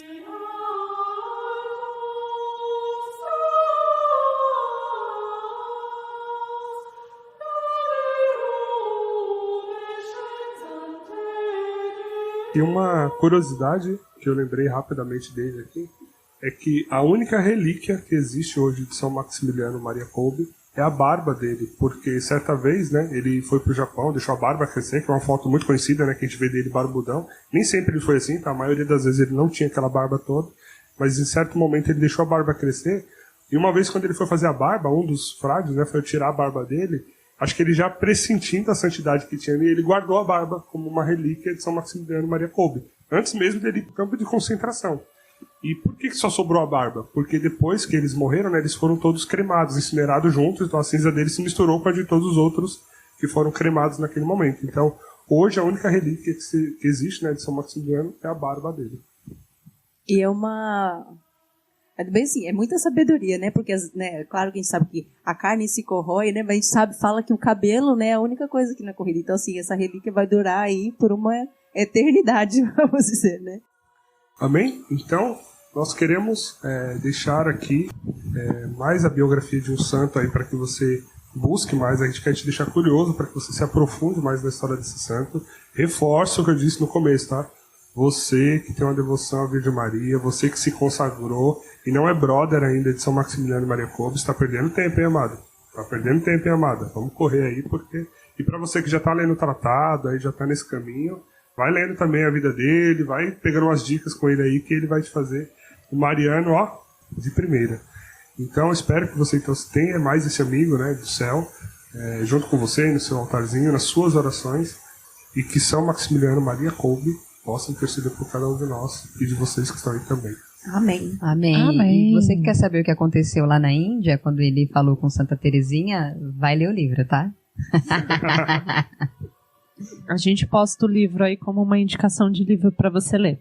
E isso vai estar na descrição do episódio também, né, junto com os demais materiais. E a vida de santidade é só pela misericórdia.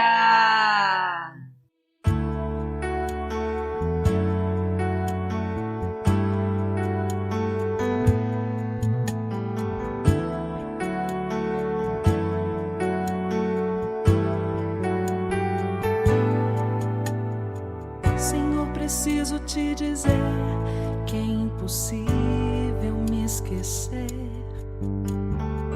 que não estou só nesta batalha entre o bem e o mal.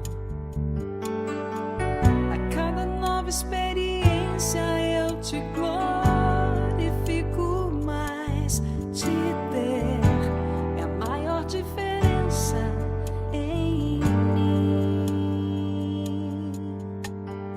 Se os bons combates eu não combater, minha coroa não conquistarei. Se minha carreira eu não completar, de que vale a minha fé tanto guardar? Se perseguido aqui eu não for, sinceramente um cristão não sou. A tua glória quero conhecer, ver a experiência de sobreviver.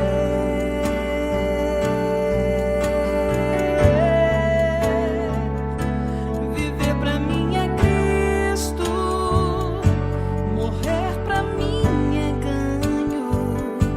Não há outra questão quando se é cristão, não se para de lutar. Triunfarei sobre o mal, conquistarei troféus. Não há outra questão quando se é cristão, não se para de lutar até chegar ao céu.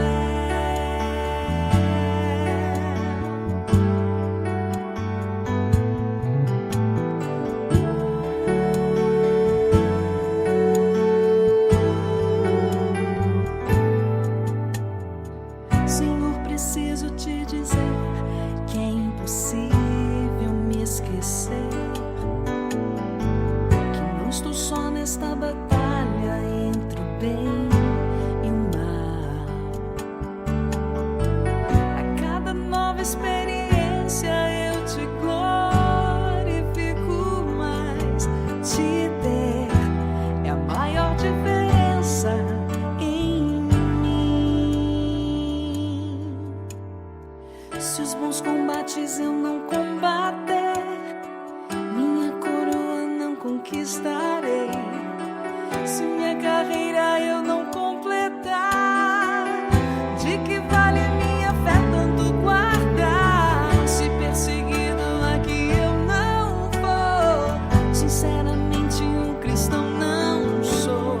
A tua glória quero conhecer, ver a experiência de sobreviver.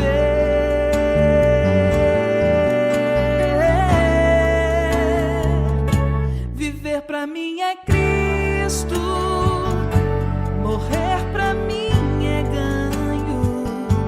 Não há outra questão quando se é cristão, não se para de lutar. Triunfarei sobre o mal, conquistarei troféus. Não há outra questão quando se é cristão, não se para de lutar. Viver pra mim é Cristo, morrer pra mim é ganho. Não há outra questão quando se é cristão, não se para de lutar. Triunfarei sobre